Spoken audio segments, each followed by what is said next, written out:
तुम्ही आंदोलनाची घोषणा केली आहे, आंदोलन नेमकं कसं असेल आणि कोणत्या मुख्य मागण्या आहेत? आंदोलन हे 30 मेला सुरुवात होणार आहे. आंतरवालीतून आमरण उपोषण असणारे, पण खूप कठोर असणारे, खूप मोठं आंदोलन उभा राहणार आहे. यातून महाराष्ट्रातल्या सगळ्या मराठींनी समाजाच्या लेकराबाळाच्या कल्याणासाठी एक दिवस आपला वेळ आंतरवालीला समाजासाठी जातीसाठी द्यायचा. म्हणजे 30 मेला तो एक दिवस फिक्स ठरलाय. दुसरं की हैदराबाद गॅजेटियरचा GR काढलेला असून सुद्धा प्रमाणपत्र दिले जात नाहीये. अधिकारी जाणून बुजून काहीतरी त्रुटी काढतेत आणि देतच नाहीये. म्हणजे मराठवाड्यातला सगळा मराठा समाज हा कुणबी आहे असं गॅजेटियरच सांगतो. आणि ती जे त्यांनी जी जनगणना आहे ती जनगणना सुद्धा लावणं अपेक्षित होतं. ती जनगणनेचं सुद्धा त्याच्यामध्ये ते साल ऍड न केल्यामुळं आणखीन प्रॉब्लेम त्याच्यात उभा राहिले. त्यामुळे सातारा संस्थान हैदराबाद गॅजेटियरचा GR आणि त्यानुसार मराठवाड्यातल्या सगळ्या मराठ्यांना कुणबी प्रमाणपत्र तातडीनं हा एक उद्देश आहे. दुसरा की सातारा संस्थांचं गॅजेटियरचा GR काढलेला नाही तो काढून ताबडतोब अंमलबजावणी करायची. महाराष्ट्रातल्या मराठा समाजाच्या पोरांवरती खोटे गुन्हे दाखल केलेत विनाकारणच. त्या आंदोलनातले सरसकट गुन्हे मागे घेण्याच्या बाबत आपली ती पण एक मागणी आहे सरकारकडे. बलिदान केलेल्या कुटुंबाला महामंडळात विद्युतमध्ये ह्या नोकऱ्या देण्याच्या संदर्भातला GR आहे. सारथीच्या मार्फत ज्या योजना बंद झाल्या त्या शिष्यवृत्त्या त्यांच्या पोरांना नाही दिल्या जात नाही. त्याबाबतची ही मागणी आपण सांगितलं सरकारला की 30 मेच्या आत याची सगळी अंमलबजावणी करा. महामंडळाचे पण अण्णासाहेब पाटील विकास महामंडळाचे हप्ते ते पण थांबले, त्यामुळे सुद्धा तेही परतावे दिले जात नाही. त्या संदर्भातलाही विषय शिंदे समितीला मुदतवाढ दिली नाही आणि म्हणून 1 वर्ष द्या आणि तिला नोंदी पण शोधायला लावा. याबाबतची सुद्धा आपण ती भूमिका घेतली. काही पोरं EWS मधले आहेत, SBC मधले आहेत, हे पोरं नोकऱ्यावरून वंचित ठेवले सरकारने. MPSCचा विषय पाठीमागच ठेवला.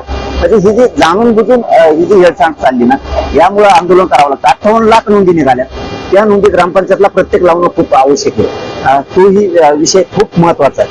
आणि ज्यांचे कुणबी प्रमाणपत्र निघाले त्याच्यावरती त्यांनी ऍडमिशन केलं, काहीला नोकऱ्या लागल्या, त्याच्या व्हॅलिडिटी मात्र मुद्दाम जाणून बुजून ठेवल्या सरकारनं. त्यामुळे हे आंदोलन खूप मोठं होणार आहे. आणि आता तुम्हाला 30 मेला दिसेल सरकारला की हे आंदोलन किती भयानक स्वरूपात, शांततेचं आंदोलन पण इतकं भयानक पसरलंय आता मात्र सरकारला कळणार.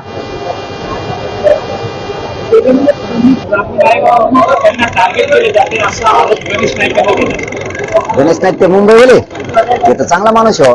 जर त्यांना एवढ्या वेळ सुट्टी, चांगला माणूस आहे म्हणून एवढ्या सुट्टी असे बामणं फिरणं असं नाही मोजत मी. मराठी किंवा असं तसं असं मोजित नाही कधी. जातीला कधी मोजित नाही मी, जातीत तुलीत नाही.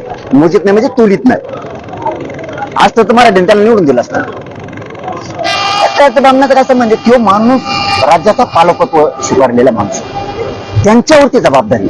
आमच्या गोरगरिबांचे प्रश्न सोडवले, आमच्या शेतकऱ्यांचे प्रश्न सोडवले, त्यांना नाही भांडायचं, कुणाला भांडायचं. आणि गणेश नाईक यांच्याबद्दल माझं म्हणणं आहे याच्यानंतर तुम्ही असं बोलू नका.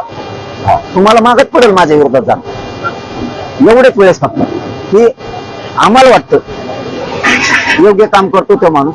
एखादीच काही अडचण आली तुम्ही जर फोन लावले गोरगरिबांसाठी तर ते काम करते म्हणून म्हणायला उगाच अंगावर घ्यायचं नाही. या त्या रामना संबंधी त्या असं नसतं. त्याला काय जो माणूस प्रमुख मुख्यमंत्री त्या माणसाकडूनच आम्हाला अशा आहेत ना, त्यांनी GR काढलाय, त्यांनाच भांडण आहे ना की GR काढा म्हणून. त्या GR काढला त्याची अंमलबजावणी करा, प्रमाणपत्र त्यांनाच भांडावं लागणार ना. दुसरं गोष्ट आमचं म्हणणं आहे आम्ही सत्तेवर बसवलंय त्यांना, त्यांनी मराठीचे मन जिंकावे बस.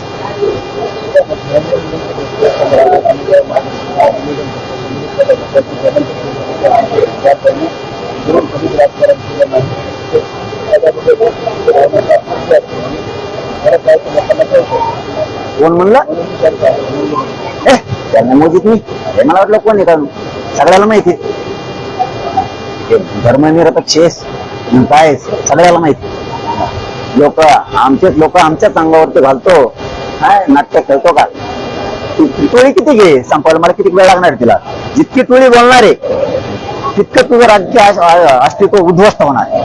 तुम्हाला खेळतो ना, तुला माहिती मी काय चीज एकदा बघितलंय का, तुला आणखीन एकदा बघायचंय का? मी बोलत नाही त्याच्यात विचारू दे ना. मराठा भवन उभारण्यासाठी त्यांचं जे प्रतिष्ठान आहे, नाट्य प्रतिष्ठान, याच्या वतीनं 28 कोटीची जागा पुरवली.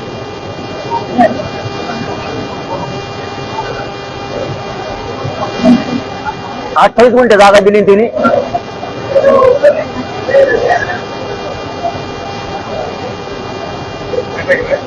उत्तर लगेच त्यांना इथंच येत. मी आता बघितलं होतं इथं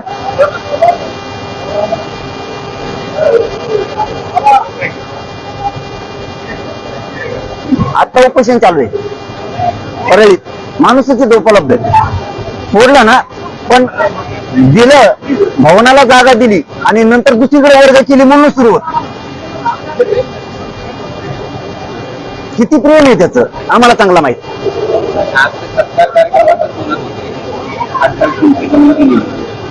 अरे ज्यांनी यांचं अस्तित्व उभा केलं, त्या जातींविषयी यांची टोळी वापरते ती लाभार्थी, त्यांच्याविषयी वेगळं वेगळं बोलायला लावते आणि ते बोलल्यामुळं यांचं अस्तित्व खराब व्हायला लागलं. त्याला कळलं त्याला, मला खेटल्यावर त्याला काय परिणाम होणार आहेत राजकीय त्याच्या पुढे, त्याचं ध्यानातच येत नाही. त्याची मस्तीगिरीतो त्याला माझंच आहे काय, तो किती सांगितलं काही केलं तरी समाजाला माहिती तू किती नाच काय किती डावं टाक, कोणाला भेटतो तो हे लोक कोणाला भेटतेत. फोटो आहेत आमच्याकडे त्याच्या लोकांचे.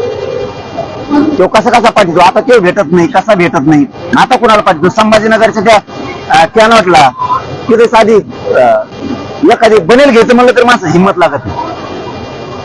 तिथं मोठमोठ्याले जेवण करणं, तिथं मोठमोठ्याले कपडे घेणं, हे त्या व्यक्तीचं कामच नाही. याचे लोक घेऊन जाते. तू काय शिकवतो म्हणा, कोण मुंबईत भेटते काय करते, तू जितका माया मागं ती मुळी लावणार तितकं मी तुला संपवणार.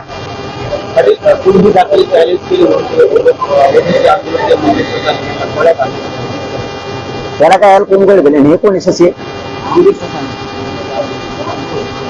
आता इथं उपासनाला 150 बसले, कोणाला ध्यानात ठेवा, कोण येईन काय येईन त्याला कोण धनकी देत, कोण येईन काय येईन त्याला कोण विचारतंय, कोण आहे 12 गोतली आळी असले कोणी येत बसत आणि कोण विचारतंय त्यांना काय कोण धनकी आणता येईल, काय गरज पडली कुणाला. केल्यानंतर आता तुम्हाला गुलाल उधळला आणि आता आंदोलन सुद्धा हार गेला. त्यांना समजतच नाही की चाललंय काय आणि तुम्हाला समजत नाही चाललंय काय कामा नाही. तुम्हाला कळत नाही. तुम्ही म्हातारे येतं हुशार येतं आम्ही भाऊ शिवाय तुम्हाला बोलत नाही तर तुम्हाला कळतच नाही.